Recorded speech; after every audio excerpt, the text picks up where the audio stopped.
Hello and welcome to your own channel GeoStars. Today we will be discussing about history of remote sensing. आज हम सुदूर संवेदन के इतिहास के बारे में जानकारी प्राप्त करेंगे। कल हम लोगों ने बेसिक्स ऑफ रिमोट सेंसिंग के बारे में पढ़ा था कि रिमोट सेंसिंग होता क्या है, उसकी स्टेजेस क्या है, रिमोट सेंसिंग आर्ट है कि साइंस है, और रिमोट सेंसिंग का यूटिलाइजेशन या एप्लीकेशन कहाँ कहाँ होता है, और क्या क्या प्रॉब्लम्स है रिमोट सेंसिंग को करने में, और क्या क्या इसके बेनिफिट्स हैं। तो आज हम लोग रिमोट सेंसिंग की हिस्ट्री के बारे में पढ़ेंगे। रिमोट सेंसिंग बेसिकली जब हम साइंटिफिक वे से डिस्कस करें तो ये 1840 के टाइम पीरियड से स्टार्ट हुआ था, लेकिन हमें सभी को पता है कि महाभारत काल में संजय ने धृतराष्ट्र को महाभारत में जो युद्ध हुआ था उसके बारे में कमरे में बैठकर ये कथा सुनाई थी। तो ये भी क्या है, रिमोट सेंसिंग। सेंसिंग का मतलब होता है हमारे 5 सेंस ऑर्गन्स हैं, और वो 5 सेंस ऑर्गन्स है हमारी आईज, नोज, ईयर, टंग और हमारी स्किन। स्किन और टंग ये 2 सेंस ऑर्गन ऐसे होते हैं जिसमें बिना टच करे हम कोई भी जानकारी प्राप्त नहीं कर सकते, लेकिन जो हमारी आईज, नोज या ईयर्स है उसमें हम बिना टच किए किसी भी ऑब्जेक्ट के बारे में इंफॉर्मेशन को गैदर कर सकते हैं। तो रिमोट का मतलब होता है सुदूर, और सेंस का मतलब होता है संवेदन करके किसी भी वस्तु के बारे में जानकारी हासिल करना। तो रिमोट सेंसिंग बिना किसी वस्तु के कांटेक्ट में आए हुए जब हम किसी भी चीज के बारे में जानकारी हासिल करते हैं तो उसको रिमोट सेंसिंग कहते हैं। तो ये कोई नई टेक्नोलॉजी नहीं है, ये कोई नई प्रोसेस नहीं है। बेसिकली रिमोट सेंसिंग एक टेक्नोलॉजी या एक प्रोसेस है जिसके थ्रू हम इंफॉर्मेशन को गैदर करते हैं। वर्तमान समय में हम ये कहते हैं कि रिमोट सेंसिंग एक ऐसी प्रक्रिया है या प्रोसेस है जिसमें सैटेलाइट पे सेंसर्स लगे होते हैं। ये सेंसर्स इलेक्ट्रोमैग्नेटिक रेडिएशंस को कैप्चर करते हैं और फिर इनके थ्रू इमेजेस जनरेट होती हैं, और इन इमेजेस के थ्रू हम मैप्स को जनरेट करते हैं जिसको हम GIS के थ्रू करते हैं या जोग्राफिक इंफॉर्मेशन सिस्टम के थ्रू इसको करते हैं। तो रिमोट सेंसिंग 1840 में स्टार्ट हुआ था जब एक बैलूनिस्ट ने गुब्बारे के थ्रू हमने पिक्चर्स को लिया था, एंड ये न्यूली इन्वेंटेड फोटो कैमरा के थ्रू लिया गया था। Perhaps the most novel platform at the end of the last century is the famed pigeon fleet that operated as a novelty in the Europe. हालांकि गुब्बारों पे रख के हम लोग ने कैमरे के थ्रू पिक्चर्स को लिया था, लेकिन बाद में पीजन्स का यूज भी किया गया था, और पीजन्स के गले में कैमरे को लगाकर हम लोग ने पिक्चर्स को क्लिक किया था, जो यूरोप में हुआ था। यहाँ पर आप देख सकते हैं कि पीजन्स में माउंटेड कैमरा लगा हुआ है और इनके थ्रू हम लोग ने पिक्चर्स को क्लिक किया। अगर हिस्ट्री पे जाएं तो पहले फादर ऑफ रिमोट सेंसिंग को भी जानना बहुत जरूरी है। तो अगर हम फादर ऑफ रिमोट सेंसिंग की बात करें इन जनरल टर्म्स, तो father of remote sensing doctor William Warfield को कहा जाता है। विलियम वॉरफील्ड जो थे वो 20th सेंचुरी में इन्होंने पायनियर वर्क किया था रिमोट सेंसिंग में। ये एक जोग्राफर और एक रिमोट सेंसिंग साइंटिस्ट दोनों थे, और इन्होंने मेजर कंट्रीब्यूशन किया था डेवलपमेंट ऑफ रिमोट सेंसिंग में, और साथ में application of remote sensing technology in earth observation, यानी पृथ्वी के ऑब्जर्वेशन में इन्होंने मेन काम किया था। ऑब्जर्वेशन का मतलब होता है निरीक्षण करना, एंड इन्वायरमेंटल मॉनिटरिंग करना। कल की जब क्लास हमने आपको ली थी तो हमने वहाँ पे डिस्कस किया था कि रिमोट सेंसिंग के थ्रू हम डिजास्टर मैनेजमेंट या फ्लड मैनेजमेंट या डिफरेंट इन्वायरमेंट के फील्ड्स में जो काम हो रहे हैं उनको भी हम इजीली मॉनिटर कर सकते हैं, और ये देख सकते हैं कि पिछले 10 साल में या हर साल में क्या डिफरेंसेस आ रहे हैं। तो basically father of remote sensing doctor William Warfield को कहा जाता है। लेकिन अगर हम और डीपली बात करें तो एल्विन प्रूट भी एक जोग्राफर थे। ये US ऑफिस नेवल रिसर्च में काम करते थे, और इन्होंने पहली बार रिमोट सेंसिंग टर्म दिया, यानी जो टर्म दिया था वो एल्विन प्रूट ने दिया था। It was a need to define the emerging imaging capabilities of multi spectral camera. हम लोग जो मल्टी स्पेक्ट्रल कैमरा से डिफरेंट इमेजेस को ले रहे थे, जो इंफ्रारेड फिल्म्स का इजाद हो रहा था, जो नॉन फोटोग्राफिक स्कैनर्स का यूज हो रहा था, उसको एक नाम देना बहुत ज़रूरी था और एल्विन प्रूट ने पहली बार उसको एक नाम दिया, एक नई फील्ड ऑफ स्टडी का इमर्जेंस हुआ। उसके बाद फादर, जैसे कि मैंने आपको अभी बताया, डॉक्टर विलियम वॉरफील्ड को फादर कहा जाता है। और अगर हम इंडिया की बात करें तो father of Indian remote sensing Pisharoth Rama Pisharoty को कहा जाता है। इनका जन्म फरवरी 10, 1909 में हुआ था और इनकी डेथ जो है वो 24 सितंबर 2002 में हुई थी। ये एक इंडियन फिजिसिस्ट थे और मेट्रोलॉजिस्ट थे और इनको father of remote sensing in India कहा जाता है। He was the founder director of Indian Institute of Tropical Meteorology in Poona in 1962। 1962 में ये डायरेक्टर है Indian Institute of Tropical Meteorology के। अब हम लोग पूरी हिस्ट्री को early period, medieval period and modern period में डिवाइड कर सकते हैं कि कैसे अर्ली पीरियड में, जैसे अर्ली पीरियड में मैंने महाभारत टाइम पीरियड बताया, तो ये भी अर्ली पीरियड में आएगा कि कैसे संजय ने धृतराष्ट्र को पूरी महाभारत की कथा एक कमरे में कह के बताई। या हम अपने ऋषियों और मुनियों के बारे में भी ये कहते हैं कि वो बैठ के आपके भविष्य के बारे में या कौन सी घटनाएं घटित होने वाली उनके बारे में जानकारी बताते थे। सो विजुअल ऑब्जर्वेशन की अगर हम बात करें तो ये जो ऑब्जर्वेशन स्टार्ट हुआ ये टेलीस्कोप से स्टार्ट हुआ। टेलीस्कोप का इजाद हुआ, कैमरे का इजाद हुआ, तो ये जितने भी inventions of the telescope and camera, people relied on their eyes. But यहाँ पर हम कौन सी सेंस ऑर्गन का यूज करें? आईज का। टेलीस्कोप के थ्रू भी हम अपने आईज का यूज करें और कैमरा के थ्रू भी आईज। और आईज का एक डेफिनेट रेजोल्यूशन होता है कि 0.4 माइक्रोमीटर से 0.7 माइक्रोमीटर हमारा विजुअल एरिया होता है जहां तक हम उस चीज को देख सकते हैं। मतलब हमारा एक डेफिनेट एस्पेक्ट होता है, हम इतने ही एरिया तक हम अपनी आईज के थ्रू देख सकते हैं। तो कैमरा और टेलीस्कोप का यूज हुआ जिसमें आईज को यूज किया गया डिस्टेंट ऑब्जेक्ट्स को कैप्चर करने के लिए। For instance ancient Indian civilisation use lookout towers.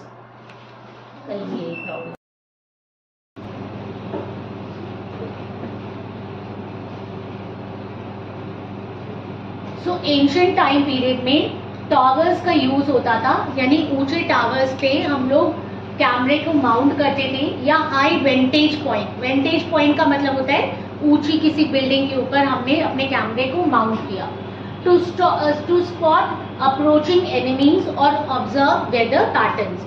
क्योंकि आप अगर कार्टून फिल्म्स वगैरह भी देखें तो वहां पर क्या होता है कि बर्ड्स अगर उड़ रही हैं या कलर ऑफ क्लाउड चेंज हो गया है या एंड्स अपने घर बदल रहे हैं तो उससे पता चल जाता है कि बारिश होने वाली है या वेदर में चेंजेस होने वाले हैं। तो बेसिकली पुराने लोग जो थे, क्योंकि वो बड़े बड़े फोर्ट्स में रहते थे, तो फोर्ट्स के ऊपर वो टेलीस्कोप और कैमरे को माउंट करके एनिमीज के बारे में पता करने के लिए या वेदर चेंजेस के बारे में जानकारी हासिल करने के लिए वो इसका यूज करते थे।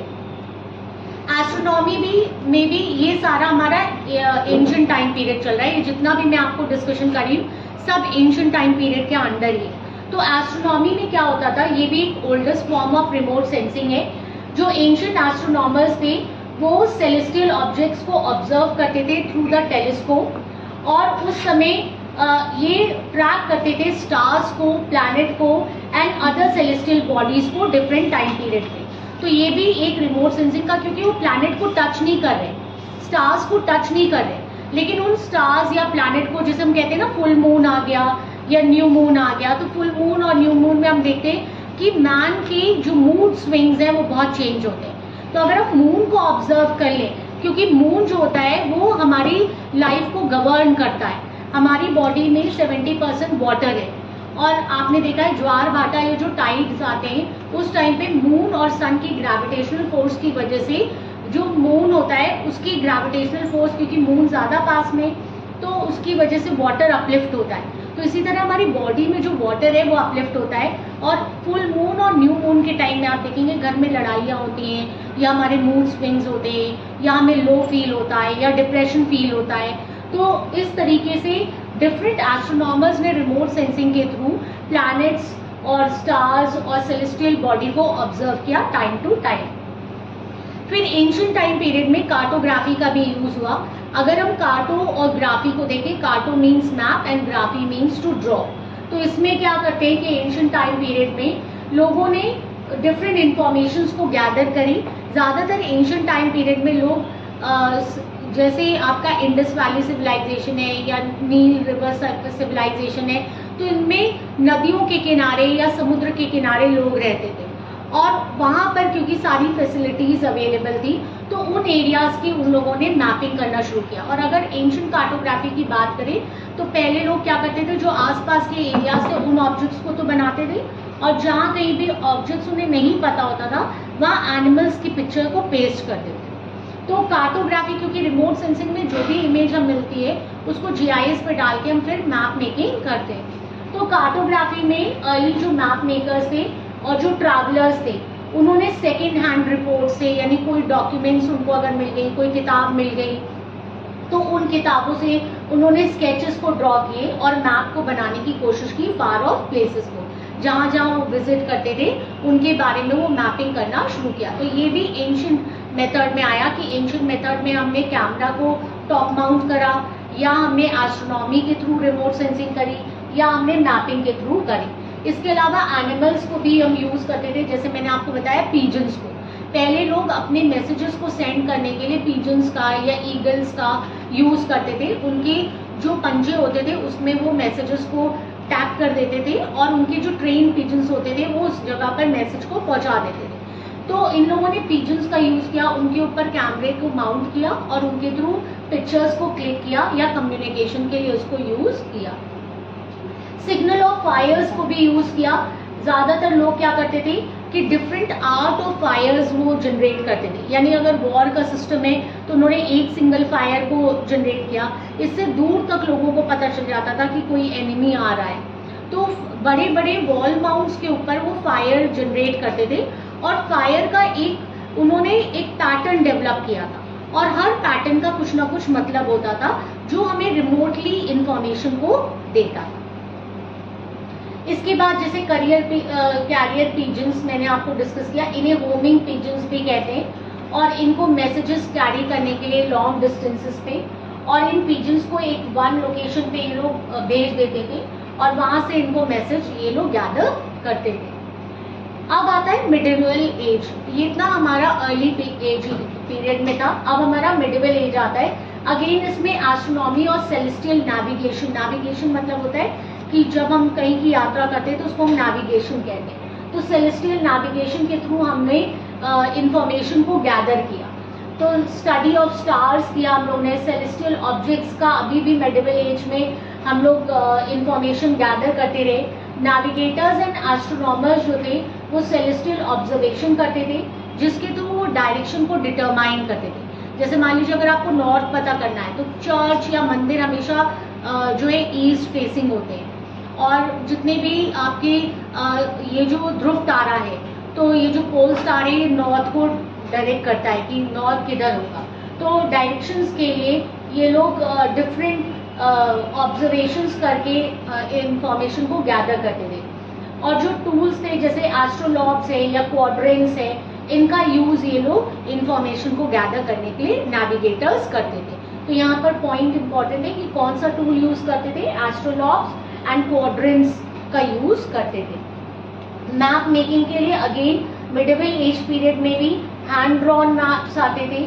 जियोमॉर्फिक फीचर्स को ये लोग मैप करते थे। अब लेजेंड्स का यूज होने लगा था, यानी अगर पेड़ को दिखाना है तो उसके लिए एक डेफिनेट हमने सिंबल यूज करा कि उस सिंबल के थ्रू हम पेड़ को दिखाएंगे या पोल को दिखाएंगे, या जो हमने सर्वेड एरिया उसको हम डेफिनेट सिंबल के थ्रू दिखाएंगे। तो बहुत सारे रिलीजियस माइथोलॉजिकल एलिमेंट्स और लेजेंड्स के थ्रू हम अपने मैप को और डिपिक्ट करने लगे, यानी धीरे धीरे हमारा जो मैपिंग एरिया है वो और स्ट्रॉन्ग होता गया।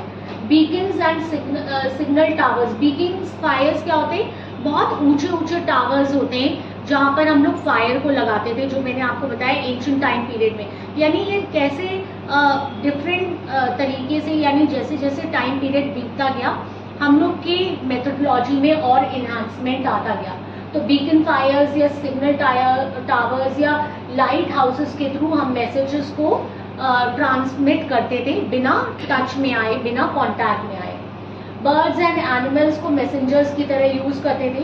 अब आ गया अर्ली ऑप्टिक्स, यानी मेडिवल एज पीरियड में हम लोगों ने बहुत हाईली डेवलप नहीं था, लेकिन रूडिमेंट्री मतलब होता है पुराने ऑप्टिकल डिवाइसेस, लेंसेज का यूज हम लोग करने लगे थे, जिससे हम ऑब्जर्वेशंस को कैच कर सकते थे। इसके बाद आता है, अब यहाँ से हमारा मॉडर्न एज या स्पेस एज स्टार्ट होता है। तो सबसे पहले आया एरियल फोटोग्राफी। 20th सेंचुरी में एरियल फोटोग्राफी मतलब अब बलून्स और एरोप्लेन्स इन सब का इन्वेंट होने लगा, और हम लोग एयर में, यानी जो हमारा एटमॉस्फेयर है वहाँ से हम फोटोग्राफ्स को क्लिक करने लगे। जब हम स्पेशल की बात करेंगे तो स्पेस का मतलब होता है जहाँ पर ग्रेविटेशनल फोर्स नहीं होता है, रॉकेट के थ्रू हम सैटेलाइट को अपने स्पेस में छोड़ते हैं, वो एक डेफिनेट ऑर्बिट में रन करता रहता है, उसमें सेंसर्स लगे होते हैं, वो लगातार इमेजेस को एक डेफिनेट टाइम पीरियड पे क्लिक करके हमको भेजता रहता है। सो एरियल फोटोग्राफ जो था उसने बहुत ट्रांसफॉर्म किया रिमोट सेंसिंग को। एयरक्राफ्ट में हम लोग वेल इक्विप्ड कैमरास को लगाते थे, और फिर वो जो भी हमें इमेजेस मिलते थे उससे हम लोग मैपिंग करते थे। अब आता है स्पेस एज या सैटेलाइट। जो पहला आर्टिफिशियल सैटेलाइट लॉन्च हुआ था वो था स्पुतनिक 1। ये बहुत इंपॉर्टेंट है। स्पुतनिक 1 सोवियत यूनियन का एक सैटेलाइट था जो 1957 में, यहाँ पे एक वर्ड यूज हुआ है artificial satellite. There are 2 types of satellite. अगर नॉर्मली बात करें, प्लैनेट के चारों ओर जो रिवॉल्व करता है वो नेचुरल सैटेलाइट है, जैसे मून अर्थ का एक नेचुरल सैटेलाइट है। लेकिन आर्टिफिशियल सैटेलाइट वो जिसमें जान नहीं है, मतलब जान तो वैसे मून में भी नहीं है, पर ये गॉड मेड है, या हमने नहीं बनाया है, और आर्टिफिशियल सैटेलाइट मैन ने बनाया है। तो आर्टिफिशियल सैटेलाइट पहला था स्पुतनिक 1, ये सोवियत यूनियन ने 1957 में छोड़ा था, और इसी ने एक बहुत ड्रास्टिक चेंज ला दिया था रिमोट सेंसिंग में। उसके बाद बहुत सारे अर्थ ऑब्जर्विंग सैटेलाइट्स छोड़े गए और डिफरेंट कंट्रीज ने इनको लॉन्च किया। जब भी हम सैटेलाइट को छोड़ते हैं उसको हम लॉन्च कहते हैं। These satellites provided a new perspective of our planet and revolutionized the remote sensing capabilities. अब आया लैंडसैट प्रोग्राम्स। जो नासा ने लैंडसैट प्रोग्राम्स छोड़े वो टाइम पीरियड था 1972 में उन्होंने लॉन्च किया था। And this became the most iconic and enduring earth observing satellite programme. Landsat satellites have provided continuous and valuable data of different earth land use pattern, natural resources, agriculture and environmental changes। यानी पहला Soviet union ने Sputnik 1 छोड़ा, उसके बाद Landsat, मतलब Landsat के बहुत सारे अलग अलग सैटेलाइट छोड़े गए और सबके नाम अलग अलग हुए, जैसे लैंडसैट 1, 2 ऐसे अलग अलग नाम दिए गए। तो 1972 में लैंडसैट प्रोग्राम स्टार्ट हुआ था, और इनकी वजह से हम लैंड यूज यानी भूमि उपयोग के बारे में, जो हमारे प्राकृतिक संसाधन है उनके बारे में, कृषि के बारे में, और पर्यावरण में जो डिफरेंट चेंजेस हो रहे हैं उनके बारे में हमें जानकारी प्राप्त। अब रडार भी आया, radar and microwave remote sensing. तो रडार जो है ये क्या होता है ये जानना जरूरी है। रडार का फुल फॉर्म होता है रेडियो डिटेक्शन एंड रेंजिंग, और ये एक ऐसी टेक्नोलॉजी होती है जिसमें रेडियो वेव्स को के थ्रू हम डिटेक्ट करते हैं और लोकेट करते हैं ऑब्जेक्ट्स को, डिस्टेंस को मेजर करते हैं, स्पीड को मेजर करते हैं। यानी रेडियो वेव्स के थ्रू हम डिफरेंट ऑब्जेक्ट्स को, यानी मान लीजिए हमने यहाँ से बोला और कितनी देर में वो हमारे पास वापस आया, तो उससे हमें स्पीड, ऑब्जेक्ट कितनी दूरी पे, ये सब हमें पता चल जाता है। It has diverse application. इसका एप्लीकेशन कई जगहों पे यूज होता है, जैसे एयर ट्रैफिक कंट्रोल को, हमारा एरोप्लेन उड़ रहा है, कहाँ पे लैंड होना है, कितने बजे लैंड होना है, वेदर मॉनिटरिंग के लिए, मिलिट्री पर्पस के लिए, यानी नौसैनिक भी इसको यूज करते हैं, नेविगेशन के लिए, समुद्र में हम जो यात्रा करते हैं उसमें हम इसका यूज करते हैं। Radar works by emitting radio waves. Radar से रेडियो वेव्स निकलती हैं, यहाँ देखिए बोर्ड पे, ये जो रिफ्लेक्टेड वेव्स होती हैं, ये रिफ्लेक्टेड वेव्स को रिकॉर्ड करता है और फिर उनको एनालाइज करता है। इट ऑपरेट्स डे और नाइट। इसमें दिन और रात का कोई चक्कर नहीं है, दिन में भी ऑपरेट करेंगी, रात में भी ऑपरेट करेंगी, इन ऑल वेदर कंडीशन, सब वेदर कंडीशन में। जैसे एरोप्लेन में अगर हम अपना कैमरा माउंट करते हैं तो हर वेदर कंडीशन में एरोप्लेन नहीं रन कर सकता है, पर ये रडार जो है हर वेदर कंडीशन में, और ये हमें वैल्यूएबल इंफॉर्मेशन प्रोवाइड करता है विसिनिटी मतलब किसी भी लॉन्ग एरिया के बारे में, ठीक है। So radar and microwave remote sensing, इसको हम डिटेल में बाद में पढ़ेंगे। ये केवल हिस्टोरिकल बैकग्राउंड है कि कैसे कैसे पहले स्पुतनिक 1 आया, फिर लैंडसेट सैटेलाइट्स लॉन्च किए गए, फिर सिंथेटिक अपर्चर रडार, ये भी एक रडार का टाइप है, and microwave remote sensing technology जो है ये half century of the 20th century में आई थी। इसमें जैसा मैंने आपको बताया रडार ऑल वेदर कंडीशन में ऑपरेट करता है, ये डे एंड नाइट दोनों में ऑपरेट करेगा। इसका यूज़ हम कृषि में कर सकते हैं, फॉरेस्ट्री में कर सकते हैं, डिजास्टर मॉनिटरिंग में कर सकते हैं। लिखते जाइए। अब इसके बाद आया GPS, that is global positioning system. इसमें हम लोग सैटेलाइट्स के थ्रू जो है हम किसी भी एरिया का लैटिट्यूडनल एंड लॉन्गिट्यूडनल हम एरिया इसके बारे में पता कर सकते हैं, हम रूट ट्रैकिंग कर सकते हैं, हम रोड मैपिंग कर सकते हैं। तो जीपीएस की बहुत सारी टेक्नोलॉजीज होती है, तो आप ग्लोबल पोजिशनिंग सिस्टम का भी यूज करने लगे। इसके बाद आया हाई रेजोल्यूशन इमेजिंग। अब देखिए जैसे जैसे आप देखते हैं ना आपके मोबाइल में भी डिफरेंट कैमरा होता है, उसमें पूछते हैं कितना रेजोल्यूशन है, यानी आप कितना ज़्यादा अपनी इमेज को हाई रेजोल्यूट करके बहुत दूर की पिक्चर को ले सकते हैं। तो एडवांसमेंट हुआ सैटेलाइट टेक्नोलॉजी में, और हाई रेजोल्यूशन इमेजेस मतलब अभी क्या था कि हम लोग केवल 1 किलोमीटर एरिया ले सकते हैं, अब हम मिलीमीटर और सेंटीमीटर के एरिया को भी पढ़ने लगे। तो ये क्या कहलाता है, हाई रेजोल्यूशन ऑफ इमेजनरी, और हम डिटेल ऑब्जर्वेशन करने लगा अर्थ का, एक माइन्यूट पार्टिकल भी अर्थ पे है तो उसको भी हम सैटेलाइट इमेज के थ्रू इजीली उसकी स्टडी कर सकते हैं और वहाँ पर प्लानिंग कर सकते हैं। रिमोट सेंसिंग में इन्वायरमेंटल मॉनिटरिंग भी होने लगी, और फ्रांस वगैरह के लोगों ने इस पर बहुत काम किया है।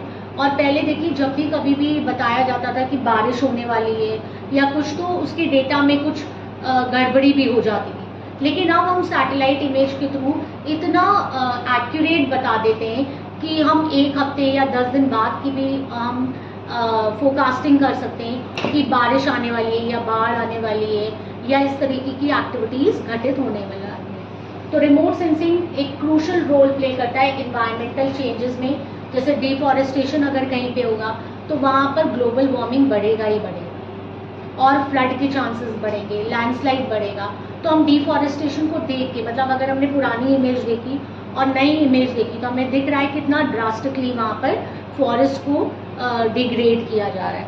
अर्बन एक्सपेंशन को हम बहुत इजीली पढ़ सकते हैं। अभी एक नया कंसेप्ट आया है जैसे स्पॉन सिटी, ये चाइना में बेसिकली आया था, और स्पॉन सिटी में क्या हो रहा है कि जो वाटर टेबल है वो लगातार डिक्लाइन करता जा रहा है क्योंकि हम एरिया को सीमेंटेड कर देते हैं। तो स्पॉन सिटी ये कहता है कि हम एरियाज में वेटलैंड्स, पॉन्ड्स और पार्क्स इन सबको बनाएं जिससे वाटर अंडरग्राउंड हो, वाटर टेबल इंक्रीज हो और हमारी ग्रीनरी ज़्यादा से ज़्यादा इन्हांस हो। करेंटली महाराष्ट्र, केरला, इन सब जगह पे इंडिया में भी अब स्पॉन सिटी का कंसेप्ट बहुत तेज़ी से बढ़ रहा है। सो क्लाइमेट चेंज, नेचुरल डिजास्टर्स, इनको भी अब हम सैटेलाइट इमेज के थ्रू बताने लगे। रिमोट सेंसिंग से हम बहुत ही प्रिसाइज एग्रीकल्चर के बारे में भी बता सकते हैं कि वहाँ पर कितना क्रॉप मैनेजमेंट करना है, सॉइल का हेल्थ कैसा है, कैसे हम ईल्ड्स पर कैपिटा प्रोडक्शन को इम्प्रूव कर सकते हैं। ये सब आपके हिस्ट्री में भी आएगा और साथ में एप्लीकेशन में भी आप इसको लिख सकते हैं। एडवांस सेंसर्स का अब यूज़ होने लगा, हाइपर स्पेक्ट्रल इमेजिंग का यूज़ करने लगे, और अब हम ज़्यादा डेटा प्रोसेसिंग को अब इन्हांस करने लगे। प्लानिटरी एक्सप्लोरेशन भी अब हम करने लगे। अभी आपको पता है कि मून पे चंद्रयान इंडिया ने भेजा है, तो ये Mars mission, moon mission, different satellite के थ्रू हम डिफरेंट एक्सप्लोरेशन कर रहे हैं। सी लेवल राइज के बारे में भी हम बता सकते हैं, आइस मेल्ट के बारे में बता सकते हैं। अब history of Indian space programme, अब जब हमने सैटेलाइट को छोड़ा है तो इंडियन स्पेस प्रोग्राम के बारे में जानना बहुत ज़रूरी है। 1960 में Indian space programme basically start हुआ था और इसका establishment Indian national committee for space research बनी थी 1962 में। यानी 1960 में इंडिया का स्पेस प्रोग्राम स्टार्ट हुआ था और इसके लिए इंडियन नेशनल कमेटी का फॉर्मेशन हुआ था। विक्रम साराभाई जो है वो father of Indian space programme कहलाए जाते हैं और इन्होंने बहुत ज़्यादा काम किया है।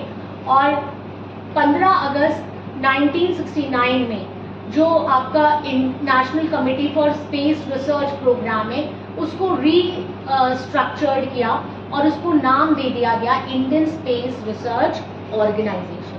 यानी जो आपका नेशनल कमेटी स्पेस रिसर्च था इनकोस्टार जो 1962 में था उसका रीनेम किया गया 1969 में, जिसका नाम दे दिया गया ISRO, that is Indian space research organisation.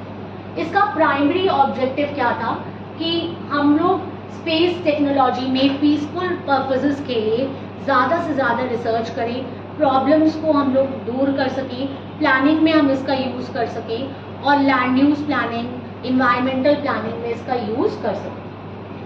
1970 में आर्यभट्ट और अर्ली सैटेलाइट लॉन्च हुए। 1975 में इंडिया ने पहली सैटेलाइट लॉन्च करी, दैट इज आर्यभट्ट, और ये इन्होंने सोवियत यूनियन के हेल्प से लॉन्च करी थी। 1980 में इसरो ने सैटेलाइट लॉन्च व्हीकल, क्योंकि एक व्हीकल चाहिए होता है जिससे हम सैटेलाइट को लॉन्च करेंगे, तो आर्यभट्ट पहली सैटेलाइट थी और लेकिन ये सोवियत यूनियन की सहायता से इन्होंने लॉन्च करा था। उसके बाद इसरो ने 1980 में एक लॉन्च व्हीकल सक्सेसफुली प्लेस किया, the Rohini satellite into the orbit and marking India entry into the field of satellite launch. और इसके साथ ही इंडिया सैटेलाइट को अब लॉन्च भी करने लगा। SLV एंड अर्ली लॉन्चेस 1980 में फर्दर डेवलपमेंट हुआ और एडिशनल सैटेलाइट लॉन्च हुई, जैसे रोहिणी एंड इनसैट। जो हमारी इंडिया में सैटेलाइट लॉन्च होती है उनको हम इनसैट कहते हैं और उसमें सीरीज को जैसे जैसे लॉन्च हुआ उसमें सीरीज को ऐड करते जाते हैं for the communication and meteorology. INSAT and IRS programme 1980 और 1990 के बीच में स्टार्ट हुए। इसरो ने लॉन्च किया Indian national satellite system, that is INSAT. 1983 में उन्होंने crucial communication, meteorological and television services के लिए सैटेलाइट को लॉन्च किया। The Indian remote sensing IRS programme 1980 में स्टार्ट हुआ जब हम लोगों ने एग्रीकल्चर, फॉरेस्ट्री और डिजास्टर मैनेजमेंट से रिलेटेड इमेजेस को कैप्चर करना शुरू कर दिया। पोलर सैटेलाइट, अब देखिए एक होता है सैटेलाइट जो पोल टू पोल चलती है और एक होता है जो हमारी सन सिंक्रोनस होती है और एक होता है हमारा जियो सिंक्रोनस। तो सन सिंक्रोनस अलग होती है, जियो जो सैटेलाइट्स होती है वो अलग होती है। तो पोलर सैटेलाइट लॉन्च व्हीकल 1993 में इसरो ने इंट्रोड्यूस किया था पोलर सैटेलाइट लॉन्च व्हीकल और ये हाईली रिलायबल और वर्सेटाइल लॉन्च व्हीकल बना वाइड रेंज ऑफ मिशंस के लिए। ठीक है, ये लॉन्च व्हीकल आया था 1993 में। चंद्रयान 1 2008 में गया था और ये फर्स्ट लूनर प्रॉब चंद्रयान 1 था जिसने सिग्निफिकेंट डिस्कवरीज की, presence of water molecules on the moon surface. पहली बार पता चला कि मून पे पानी की बूंदें भी हैं। फिर मंगलयान गया, मार्स ऑर्बिटर मिशन जिसे मॉम कहते हैं, ये 2013 में गया और इसने मेजर माइलस्टोन अचीव किया और fourth space agency globally to reach Mars. Mars पे चौथा स्पेस एजेंसी था जो मार्स पर पहुंचा। फिर आया navigation with Indian constellation, that is नाविक, ये 2018 में हुआ। नाविक system regional satellite navigation system है और ये ऑपरेशनल हुआ 2018 में और providing accurate positioning and timing information over India and surrounding reason. इसके द्वारा हमें इंडिया और सराउंडिंग रीजन के बारे में जानकारी मिलने लगी। फिर आया चंद्रयान 2, ये 2019 में लॉन्च हुआ और ये ऑर्बिटर लैंडर विक्रम इसका था। रोवर का नाम प्रज्ञान था। While the lander experienced a setback during the landing attempt, जब लैंड हो रहा था तो इसमें कुछ सेटबैक आया और orbiter continues to provide valuable data from lunar orbit। उसके बाद आया एम्बिशियस फ्यूचर मिशन ऑनगोइंग, अभी चल रहे हैं। इसरो के पास सेवरल मिशंस हैं जो पाइपलाइन में हैं। जैसे गगनयान प्रोग्राम, आदित्य L1 अभी आपको पता है वो गया था, and further lunar and interplanetary exploration missions भी चल रहे हैं। अगर history of DOS and ISRO की बात करें, इसरो के chairman S Somanath, headquarter Bangalore India में फर्स्ट इंडियन सैटेलाइट जो छोड़ा गया था वो आर्यभट्ट था। लॉन्च किया गया था 1975 में, और मैंने आपको अभी बताया था ये सोवियत यूनियन के प्रयास से गया था। लॉन्च व्हीकल डेवलप किया गया था, ये Rohini satellite in 1979। Rohini satellite was not successful, it failed to achieve the orbit, ये ऑर्बिट में ट्रैवल नहीं कर पाया।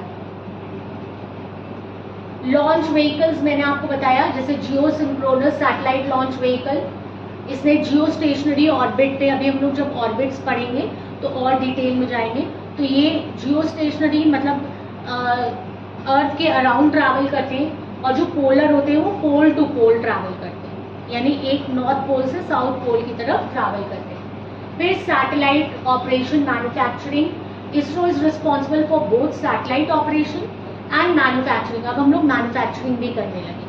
सैटेलाइट सर्व वेरियस पर्पसेस लाइक मॉनिटरिंग, हम लोग इसके थ्रू मॉनिटरिंग कर सकते हैं, रिसर्च कर सकते हैं, वेदर फोरकास्टिंग कर सकते हैं। Instruments on these satellites provide data, special मतलब लैंड के बारे में, टेम्पोरल मतलब टाइम टू टाइम डेटा देते हैं समय के बारे में, एंड स्पेक्ट्रल रेजोल्यूशन जो स्पेसिफिक एप्लीकेशंस और रिक्वायरमेंट में यूज किए जाते हैं। फिर डेटा यूसेज एप्लीकेशन कहाँ कहाँ यूज होता है, मैंने आपको अभी बताया, फॉरेस्ट्री में यूज होता है, ओशन के मैनेजमेंट में यूज होता है, रूरल डेवलपमेंट में हम इसको यूज कर सकते हैं, अर्बन डेवलपमेंट में भी यूज कर सकते हैं। और इसरो जो फैसिलिटीज प्रोवाइड करता है, इसरो का मेन सेंटर अहमदाबाद है।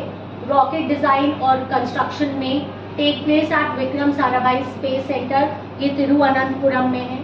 Launch operation are conducted on Sriharikota, ये बहुत इंपॉर्टेंट है। श्रीहरिकोटा में लॉन्च ऑपरेशन किया जाता है, आइलैंड नियर चेन्नई, ये आइलैंड चेन्नई के पास है। Satellite are design build and manufactured at ISRO centre in Bangalore, यानी लॉन्च स्टेशन कहाँ पर है, श्रीहरिकोटा जो चेन्नई के पास है, और जो सैटेलाइट डिजाइन और बिल्ड किए जाते हैं ये बैंगलोर में किए जाते हैं। ये ऑर्गेनाइजेशन है और ये डिफरेंट लिस्ट है। ऑर्गेनाइजेशन में सबसे टॉप पे प्राइम मिनिस्टर होते हैं, आपने देखा भी है अभी जब चंद्रयान गया था तो प्राइम मिनिस्टर साइड में बोल रहे थे, तो ये मेन रहते हैं, ये मेन हेड होते हैं। फिर स्पेस कमीशन होता है, डिपार्टमेंट ऑफ स्पेस होते हैं, इसमें बहुत सारी ऑटोनॉमस बॉडी होती है जो अपने आप काम करती है। फिर इन स्पेस की बात करेंगे तो इसमें इसरो है, इसरो के काउंसिल है, और फिर इसरो के डिफरेंट यूनिट्स हैं, और इन सब के एब्रिविएशंस यहाँ पर लिखे हैं, जैसे IIRS Indian Institute of remote sensing. फिर हमारे पास PRL है, ऊपर देखिए ऑटोनॉमस बॉडी में सबसे पहले PRL है, that is Physical Research Laboratory. फिर हमारे पास NARL है, NARL is National Atmospheric Research Laboratory. Then we have NESAC, तो NESAC Northern Eastern Space Application Centre. IIST है हमारे पास, Indian Institute of Space Science and Technology, और इसी तरह इसरो के डिफरेंट सेंटर्स एंड यूनिट्स। फिर NRSC है, remote sensing satellite data acquisition processing. NRSC is responsible for acquiring, ये एक्वायर करता है और ये जो है प्रोसेस करता है डेटा को, जो भी हमें सैटेलाइट इमेजेस मिलती हैं इनको ये एक्वायर और प्रोसेस करता है, और लगातार अर्थ को मॉनिटर करता रहता है, और वेरियस एप्लीकेशन में इसको यूज करते हैं।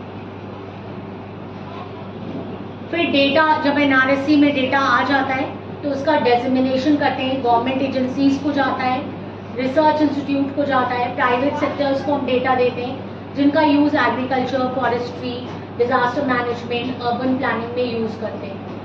NRSC end to end data provide करता है एरियल रिमोट सेंसिंग सर्विसेज के लिए, एरियल फोटोग्राफी, डिजिटल मैपिंग के लिए, और इन सर्विस के थ्रू हम मैप्स को जनरेट करते हैं। कोलैबोरेटिव प्रोजेक्ट्स चलते हैं, और ये प्रोजेक्ट्स नेचुरल रिसोर्स मैनेजमेंट के लिए चलते हैं, इन्वायरमेंटल मॉनिटरिंग के लिए चलते हैं, डिजास्टर रिस्पॉन्स के लिए चलता है। इसके अलावा रीजनल रिमोट सेंसिंग सेंटर्स होते हैं, हर रीजन में रिमोट सेंसिंग सेंटर्स होते हैं जो अपने अपने रीजन पे काम करते हैं.